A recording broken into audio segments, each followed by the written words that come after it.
somebody praying for you.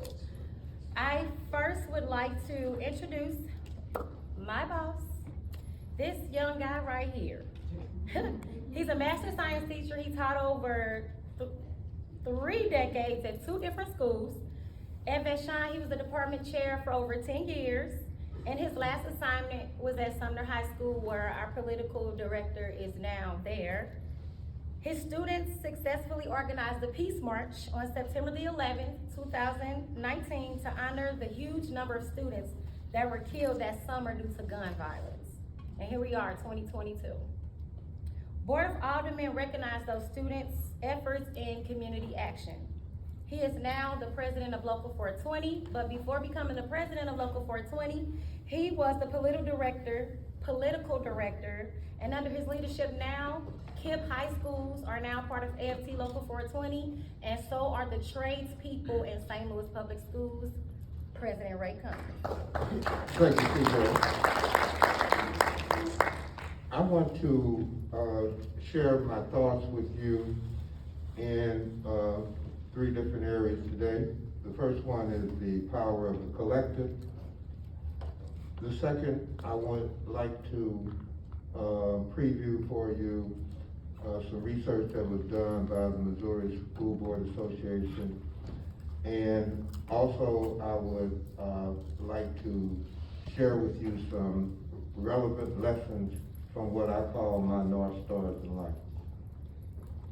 The power of collective is the capacity of any group of individuals to realize its common goal, no matter how great the adversity is against that group.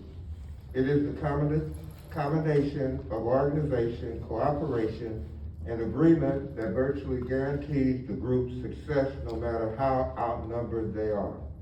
Much like the situation you all, as our St. Louis regional legislators, face in Jefferson City with your Republican colleagues. To understand the power, the existence of this power, let's examine some research that provides us with some evidence of the power itself. During the 1970s, Albert Bandura, a psychologist at Stanford University, uncovered an interesting pattern in working group dynamics. He observed that a group's confidence level in its ability seemed to be associated with greater success. In other words, the assurance a person places in his or her own teammate affects the team's overall performance. Researchers have since found this to be true across many different types of interpersonal relationships. Just like in communities where neighbors share the belief that they can band together to overcome crime, there is significantly less violence. The same thing can happen when a team of individuals, in this case you as legislators, who share the belief as though your unified efforts together, you all can even overcome the challenge of potentially being outvoted. Together, you can produce intended results of winning votes in areas where you totally agree. Last year, when you band together to find a solution for charter schools without harming the St. Louis Public Schools, you all band together as a group of regional legislators and held positive beliefs about your collective capabilities while being united behind the belief of not harming any students, which ultimately caused your Republican colleagues to vote for the state paying for the purported glitch rather than the St. Louis Public Schools coughing up nearly $19 million. According to research Bandura, this interesting pattern in human behavior is called collective efficacy, which he defined as a group shared belief in its conjoint capability to organize and execute the courses of action required to produce any given levels of attainment. Therefore, Local 420 urges you all to continue to come together in the coming legislative session and to act regionally, especially in areas affecting public education, by employing the power of your collective in order to attain efficacy. Before I unveil the results of this research from the Missouri School Board Association, which we all know is hardly a bastion of liberalism. I would like to share what the meaning of some terms are so that we're all on the same page. You may not personally agree with everything I put forth, but for the sake of this discussion, please bear with me. The first term is philanthropy. Philanthropy is defined as the desire to promote the welfare of others, expressed by the generous donation of money to good causes. Perhaps the major question concerning philanthropy that comes up all the time is, does philanthropy actually make the rich richer and the poor poorer? Straightforward assertions of causality are hard to make, as multiple factors contribute to the widening wealth divide. But there are a number of reasons why growing levels of philanthropy may itself exacerbate growing inequality rather than mitigate it. Number one is that charitable donations can deprive treasuries of tax revenues that could be spent on more equitable wealth policy. Number two is that a surprisingly small proportion of foundation spending is geared at offering economic relief for low-income individuals. Yearly reports from organizations such as the Giving Institute show that only a small percentage, typically less than 10% of philanthropic giving each year are spent on initiatives labeled as for public society benefit, in contrast to a far greater spending going to wealthy universities like Washington and St. Louis University. Number three is that philanthropy is used sometimes to thwart demands for higher taxation, protecting expanding access for the wealthy rather than economic relief for low-income individuals, especially in the area of expanding good-paying jobs with benefits. Many socialists agree that many current and past philanthropists amass their fortunes by predatory business practices which enhance the very social problems that philanthropy is intended to alleviate. The second term that I would like to define is capitalism. And it is a system controlled by private owners for profit. I don't think I need to go more in depth with that. I think we all understand that fully. The third is oxymoron. Oxymoron is defined as a figure of speech that combines contradictory words with opposing meaning, like organized chaos or old news. Now let's turn our attention to the MSBA research. MSBA explains that philanthropic capitalism is actively working to take over democratically governed public education in certain areas of Missouri and across the nation. For our discussion today, philanthropic capitalism involves venture philanthropy that actively invests in education schemes only in urban areas that have huge school district budgets in an effort to pursue specific goals that will yield returns on their investment over the long term. At first glance, the oxymoronic character of a phrase like philanthropic capitalism seems quite pronounced. Very few things seem more incongruous than philanthropy, the realm of altruism, and capitalism, the realm of private profit seeking. There are many criticisms of philanthropic capitalism, beginning with its limited transparency and accountability. There are also concerns that it may erode support for government spending on public services like education. For example, in education, the philanthropic capitalists would have us believe they are motivated by some type of altruism, or that they really care about poor little black children and other poor children being educated. However, let's not lose sight of the fact that the little black and poor children they propose to help educate come from the same families who, through their own capitalist business practices, account for those families being either underemployed or unemployed. Finally, there are concerns of existence of ulterior motives. These ultimate motives can range from business owners avoiding paying capital gains taxes by donating the company's excess stock instead of selling it, avoid to pay estate taxes which would be assessed upon their families. Some use these schemes to even collect tax credits from the government. It is important to remember that these are the same billionaires who may have mastered profit maximization, but are definitely not qualified to act as public servants. They're making decisions on how public education should look and how funding should be allocated and spent, again with very little accountability or transparency and absolutely no democratic or political process that takes into account the will of the people. This trend of charitable, ultra-wealthy individuals taking over the role of elected officials in public education is quite alarming.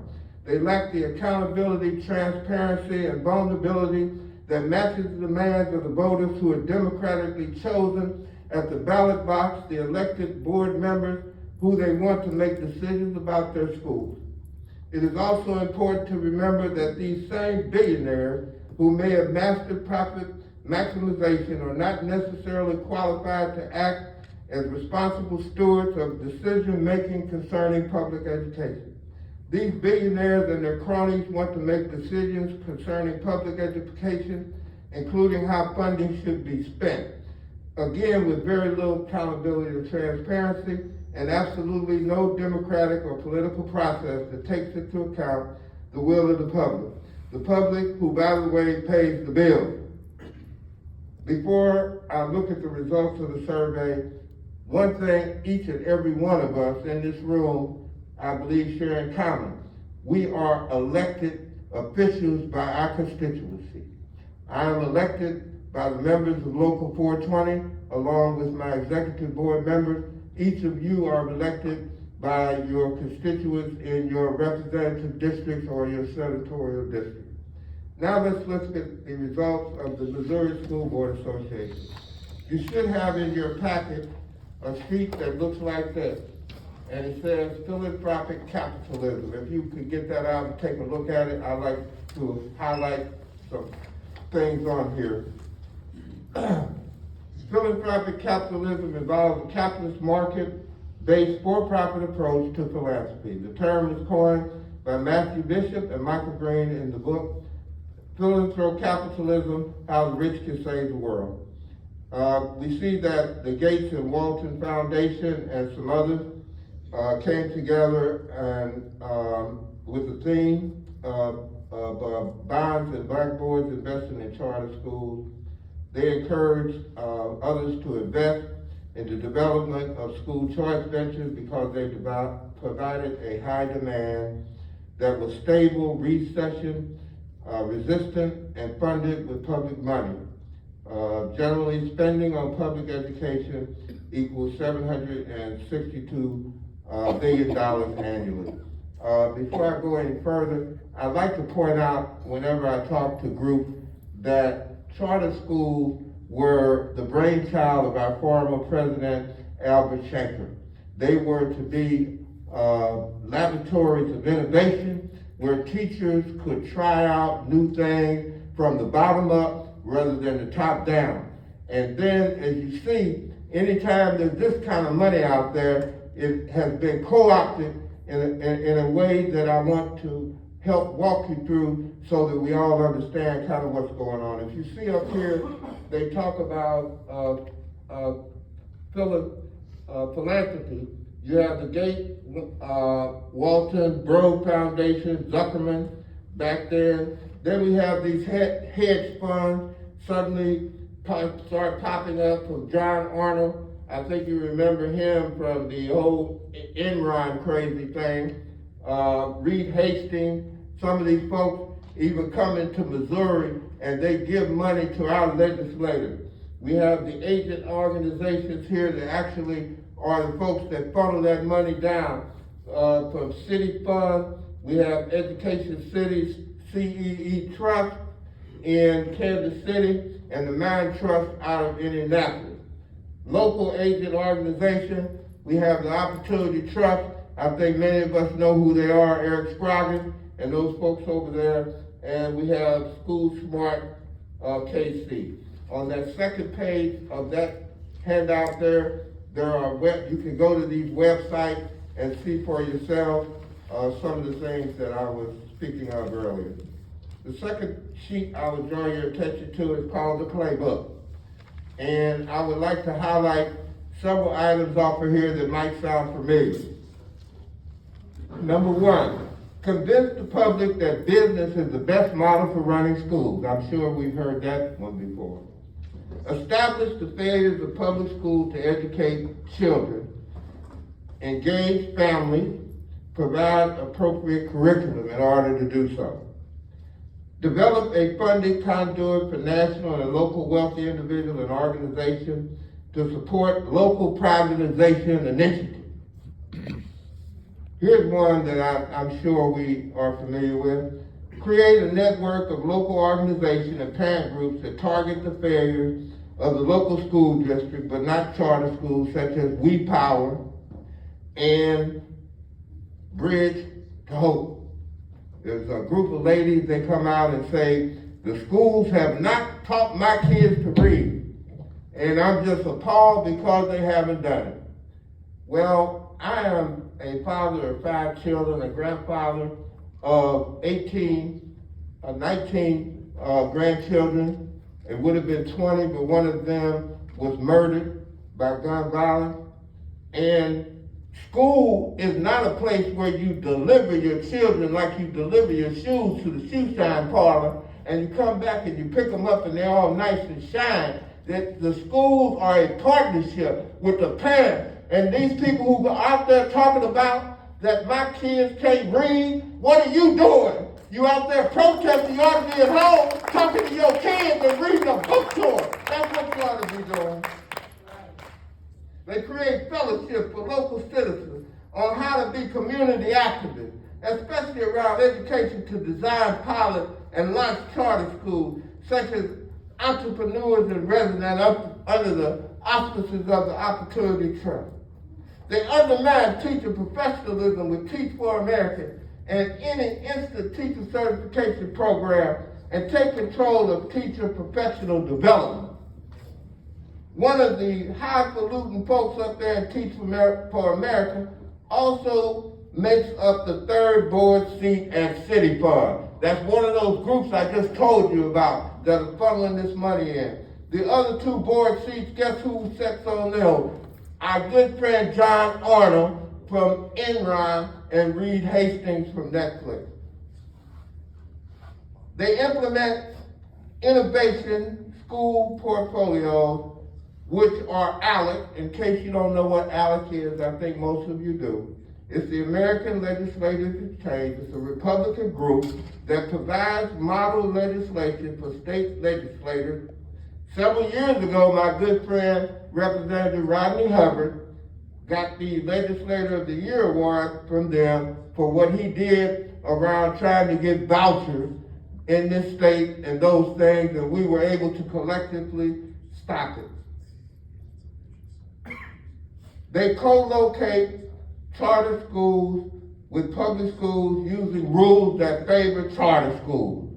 I think that one sounds kind of familiar too. And last but not least, they develop a huge infusion of new dollars for school board elections, where they try to take over the democratic process and usurp the authority of the people that are actually the taxpayers that take care of this stuff. I'd like to also draw your attention to this one.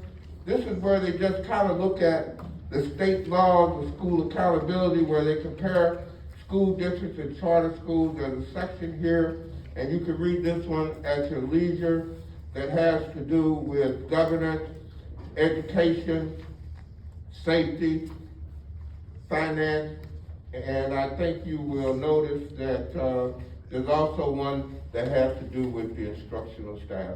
Very informative. I'd like to take a few minutes, and I'm not going to take long because I'm going to close, but I would like to share with you something that has helped guide my life. And those are my North Stars. Finding your North Star in life helps you live your life with purpose. And it gives you a reference point to keep you moving in the right direction.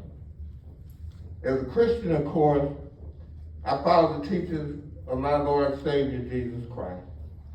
However, as a black man, I have charted my voyage through life guided by 3 North Stars, whose paths I try to follow. They are W.E.B. Du Bois, the co-founder of the NAACP.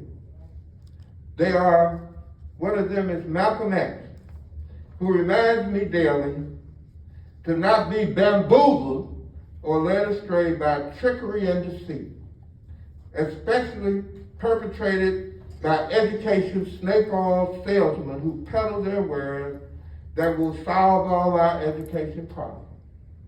And of course, Dr. Martin Luther King, who needs no introduction. Let me close by sharing with you what 3 of my North Stars have to say about these education matters.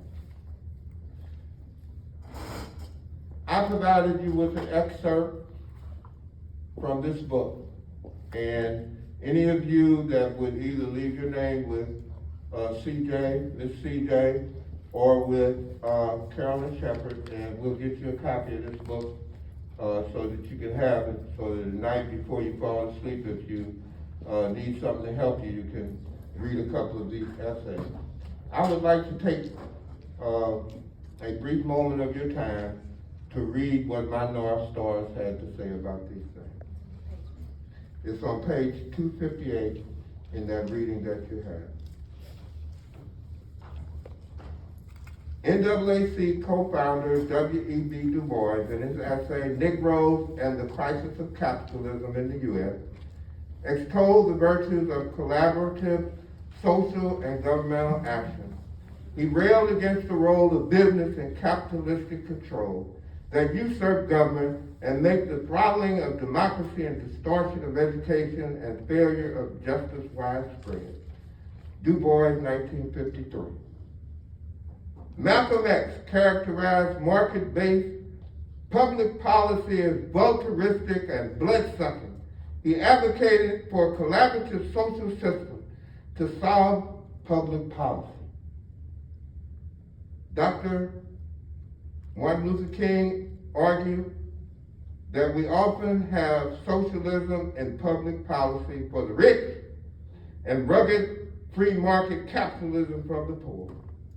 Du Bois, King, and Malcolm would have pushed back against the political framing of charters and other privatizers, and I'm adding that to it, as promoting civil rights, and recognize the optimistic pattern seen in purposeful and unrelenting location of charters in black communities.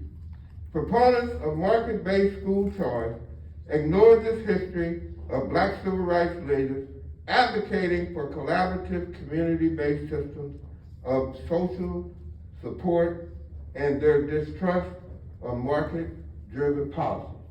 I thank you for sitting there and bearing with me. I know I'm a little old and it takes me a while to get my message out, but thank you very much, Ms. CJ.